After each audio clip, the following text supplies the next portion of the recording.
welcome to today's NCCR workshop news. We are going to talk about Buells, right?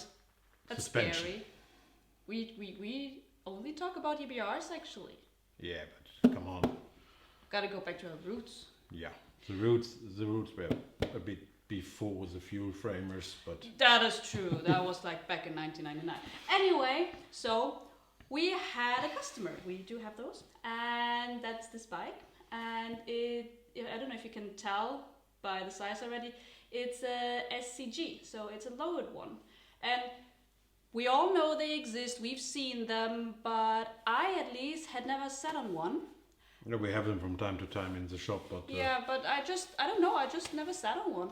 And we were just unloading it, and was just standing outside in the yard, and was like, it looks so low, I'll have a sit on it. And usually, like at XBs, that I can ride them, but I have to tiptoe them because I'm not that tall. I just ain't.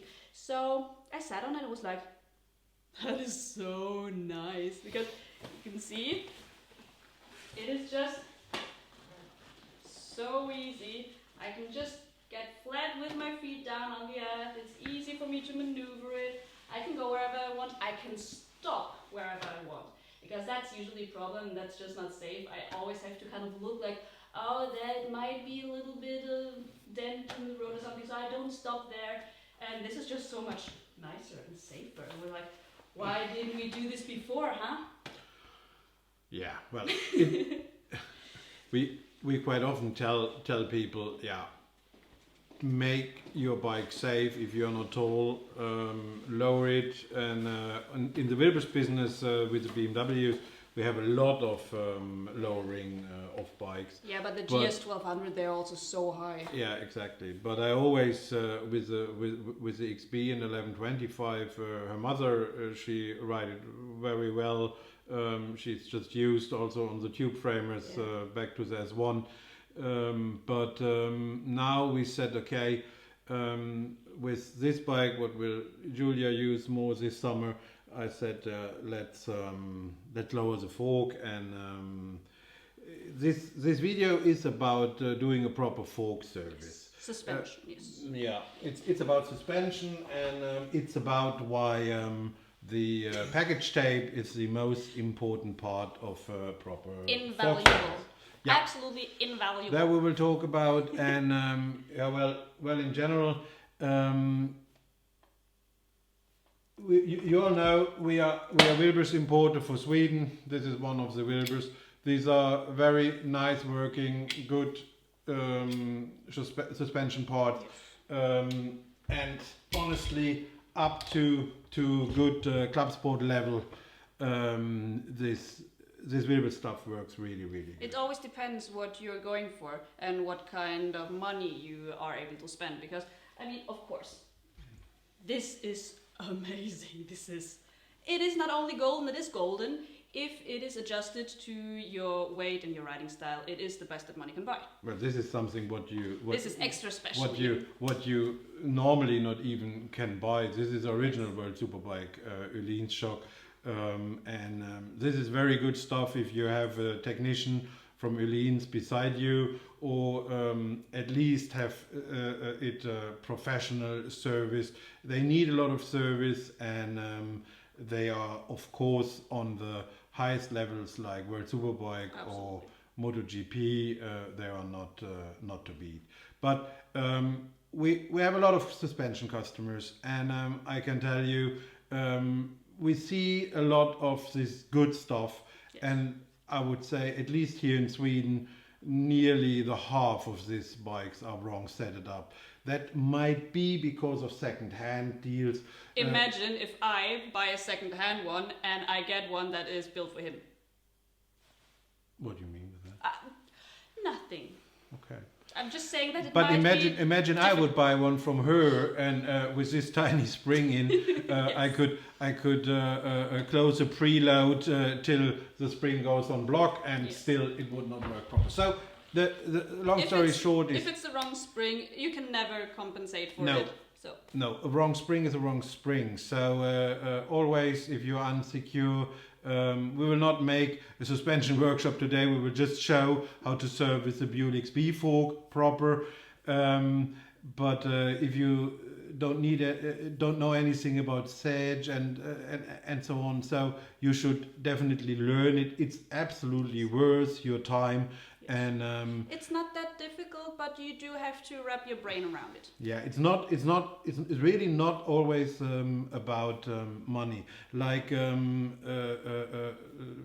you we do sometimes suspension workshops where we adjust bikes, where the people come to us, and then we ride with them. And my first stop is always at the gas station, and then I ask them how much clicks, what you are doing, and then you see these guys who really step forward, and you say, okay, well, he at least read a lot in the internet, and then after a while I say, okay, what's your air pressure? So you have when you have this workshop early in the season, you have sometimes the half of the guys not even controlled the air pressure after the winter storage. And nobody is there who can really say exact how much you have. There's sometimes one or two guys who say, oh yeah, I have this and that and all the others. They're talking a lot about suspension, but you know, if you're not able to adjust your air pressure and control it frequently, please stop talking to me about, oh, I feel this, I feel that, I need an Öhlins, I need a Wilbers, I need whatever. For you, the normal Shover is already too good.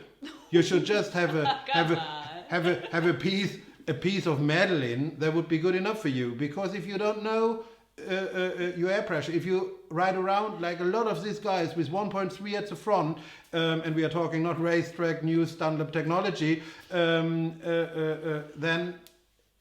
please stop talking about suspension. And why we do this workshop here today, and please don't touch your fork if you're not understand how to do it, or if you're not at least willing to learn it.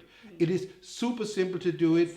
If you want to do it forever, just invest like $100 in parts or $20 in metal. Most of the tools you can make by yourself. It is really, really super simple. But you do require some special tools, otherwise most forks will be impossible. You do have to have those tools, but they're not expensive, or you can make them yourself. The on the 1190 fork, we will make another tutorial about. The 1190 fork, you definitely need to have some real tools. The XB fork you can even do with some ratchet stuff, and there you can trick yourself through. What we will not show because of don't do this at home. Legal reasons, how to lower a fork to the SGD level. This fork now is lowered 30 millimeter. Mm-hmm. It is really super straightforward and super simple. And if you need to do it, we are more than happy to help you through. Then just send us a private message, contact us by email, and then. But you need to be able to open the cartridge inside, what is also very straightforward, and in real it is nothing else than two 30 millimeter bushings, one for each side, and that makes out of any XB fork and STG fork. The good thing is you can, this was now an XB9 fork, a 41 millimeter, but that way you could of course also lower any of the 43 millimeter fork or any 1125 fork. There's no fork on this planet what you not can lower. Of course, all this lowering goes away from the travel suspension weight. Mm-hmm. So all what you can go out on the top of the yoke of the tripod, keep the suspension travel away. But you anyhow cannot do that endless, because then you drop some one day, you cannot have like 150 millimeter suspension travel away, and you have only 130 millimeter ground clearance. No. So because of that, it is sometimes better to do it. Also, one thing I want to mention is riding geometry. So if you lower the rear or the front, you have to lower the other side too, because otherwise you just get a chopper or you're gonna fall over the front. So do it equally. On this bike, we correct the steering head angle like maybe around 1 degree. but we can make or let make Wilburs in any length. So usually we make a special Wilburs, and the Wilburs, if you are not a really sport rider, if you need just something what brings you from A to B, you can use an eco line. It don't need to be in a competition with everything, and that is not very expensive, and we don't charge extra for special builds for the Buells, and they have 5 years of warranty, and it's really worth. And they're repairable, so you can open them. Yeah, of course. Yeah. They're serviceable, so it's nice. Yeah. So let's start and go. Let's start. So, is there anything to think about before we take the fork out? Yes. You should take the preload completely up, so less preload, and you should, if you have a SAS, absolutely open the top plug. Why? Because usually, anyhow, mostly they are super hard tightened, what is absolutely not necessary. It goes really easy in real, but when you have them out and you have not a proper clamp, what we have, then it is very hard to get them really stiff. Yeah, and you might scratch the fork. Yeah, exactly. So you need to have some tools. The most important is the special tool to grip the big bushing, this big distance bushing to press down the spring. There are some guys in that internet who use ratchet straps. That is of course possible, but you also could take a piece of flat iron and bend it and have 2 pieces of round bar, and it don't need to be a nice one like this. So that is an initial thing. Without that, it is very difficult. If you build a SCG fork, then the mounting is a bit more tricky. Yes. Then you have no more room for this normal tool. You need to have something what pressed from the top. I never looked how official Buell made it, but we have our own way of making it. So why is this so important? Why is this the most important thing you have in fork service? It's the holy grail. Well, it's not the holy grail, but we have each year many people who buy parts from us, and they buy the oil seals, and they put the fork together, and then they call us and say, after some miles or directly, the fork is leaking. Why is my fork leaking? Why the fork is leaking? Beside where we can talk a little bit about fork tuning. What we do when we make a fork, and it's a bit older, we usually polish them on the super turner.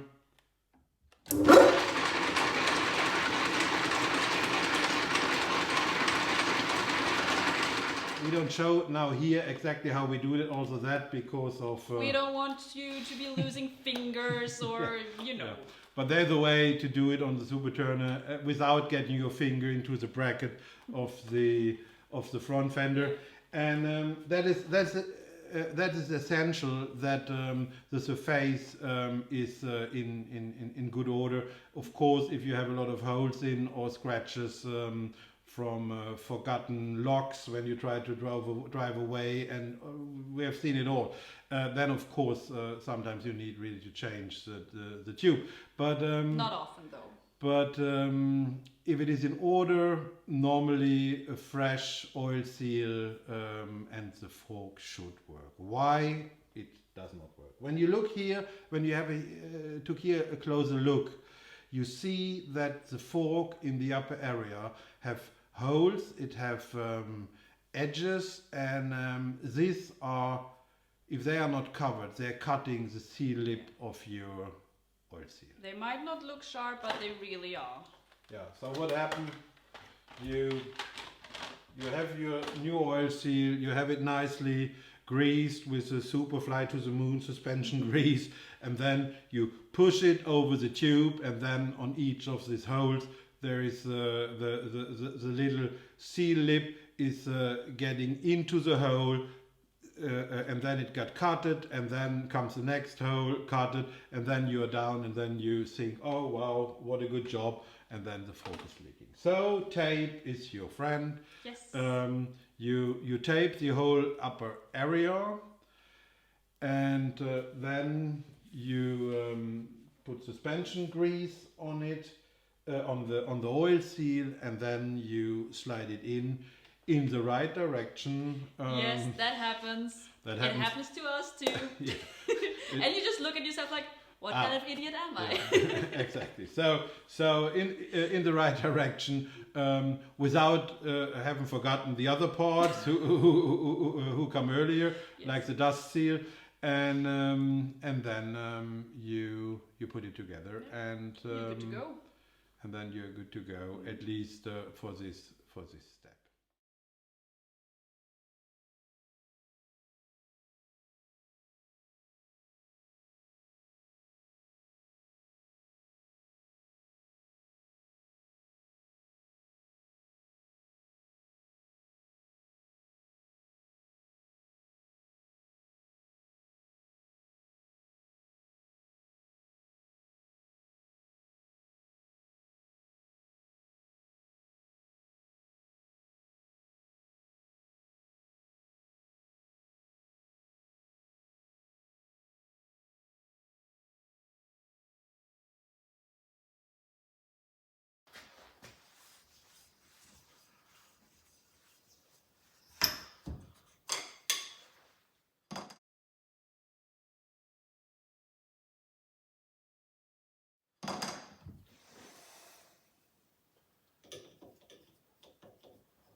Ganz ruhig filmen gerade.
Yeah. Is it oil or is it air? So how much, like how many milliliters or whatever fluid unit you are choosing, how much oil goes in the fork? In milliliter or ounces or? Yeah. How much of the oil goes into the fork? How do you measure that? No. It's air. Really? Yeah. But what happens if it's really, even in the manual. You look into the factory manual, and there's written you put I don't know 460 cc or whatever into a fork. Yeah, but if I'm super careful and I really look very, very closely and I really put in the right volume of oil, will it be right then? It would. In a perfect world.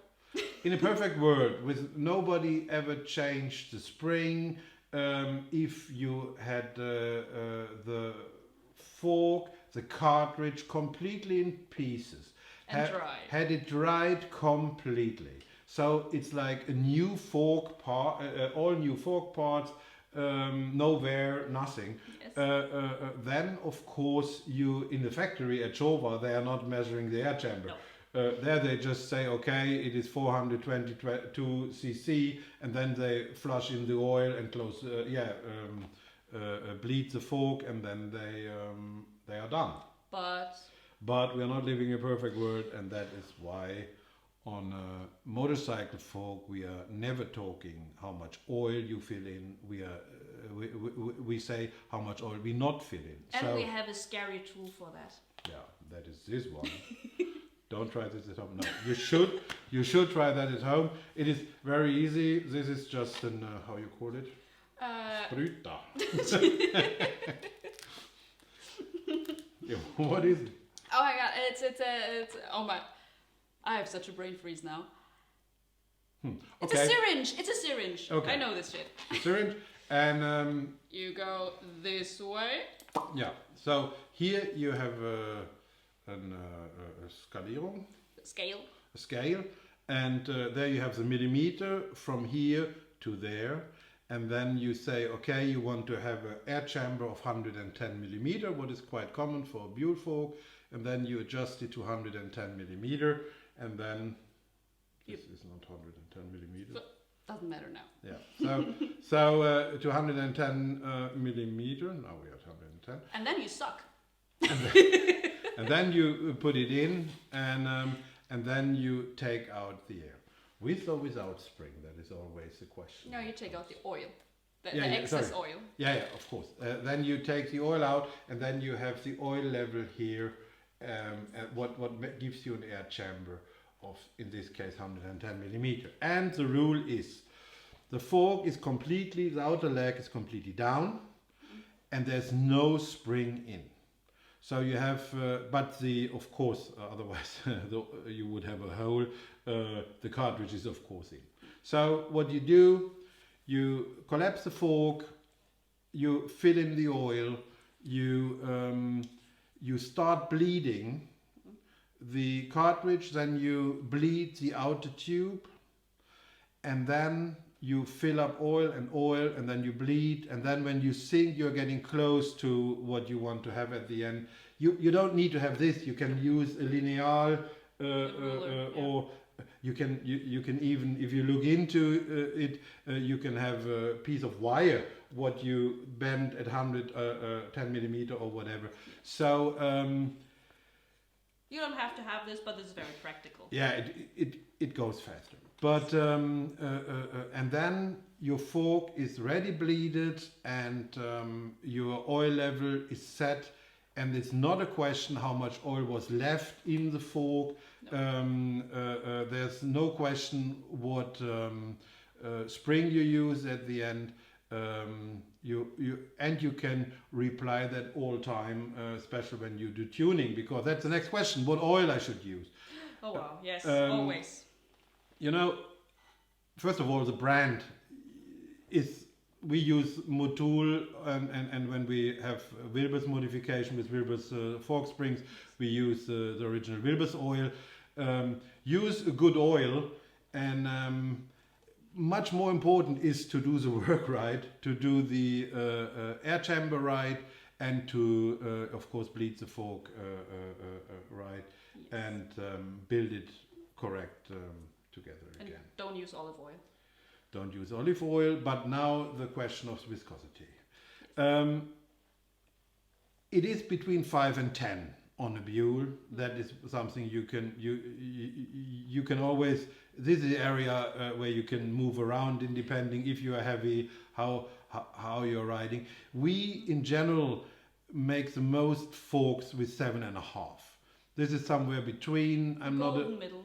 Yeah, this one I just set it up now because the girls ride it. It's an old XB9 from the early times. This is set it up as 5 now.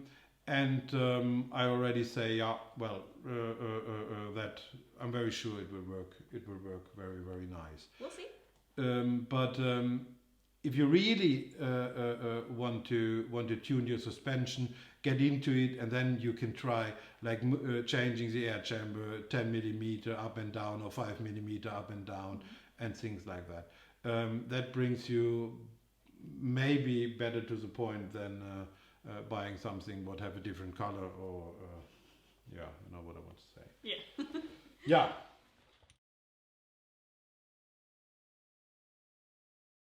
What's that? Yeah. It is a little bit tricky to hold the cartridge when you reassemble the fork. We have a tool for that. It's just a piece of tube with a nut welded on with the same thread. What you can also do, you can take some log wire or garden wire and spin it around, and then you go with the wire through the spring, and then you can hold it up. That I just wanted to say. Yeah. Oh.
From totally closed, half, 1, 1.5, 2, 2.5, 3, 3.5, and that's it. So now we have 3.5 turns what we can open the adjuster. Yeah?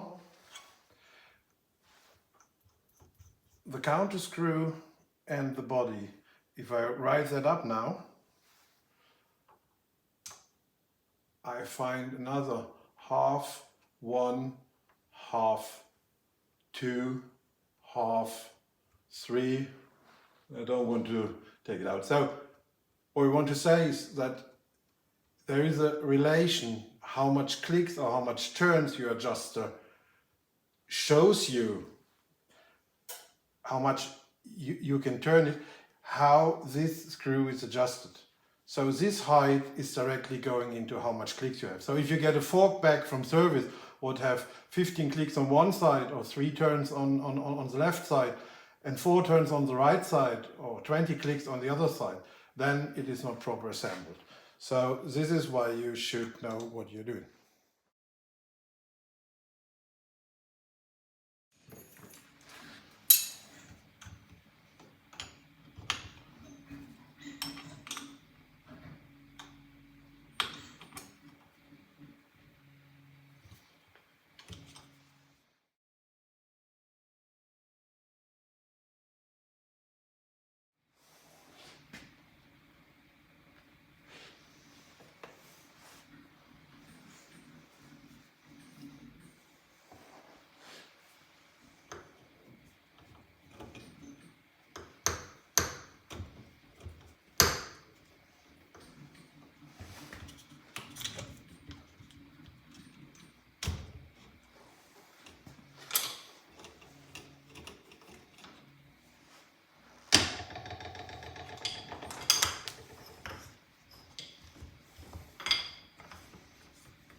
So now that the Buell is fixed, how about the EBRs? How does the suspension look there? The fork is really good. I think we had the first big piston fork, Showa big piston fork, 2009, 2010 in a factory EBR 1190 RR, I think. There we got the first fork that was together when Showa brought the big piston fork technology to the Suzuki Gixxers. So I like this fork very much, and I would prefer it over any farmer or a golden untuned road and track fork. This is really a fork what works super good out of the box, and you can maybe play a little bit with the oil, and you can have a different spring in what is better for you, especially when you go on the racetrack.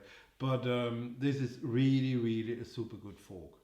So I would absolutely see no improvement of putting just any other fork in, because just it is a different brand. Yeah, because it just fork. Really well. It just works really well. Yeah.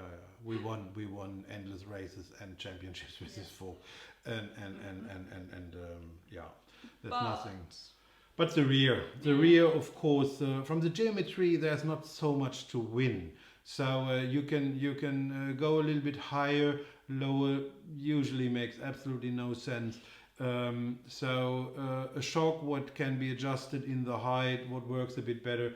We have this nice what we developed with Wilbur's. I would say that all our customers who bought it are super happy with that. And they look good.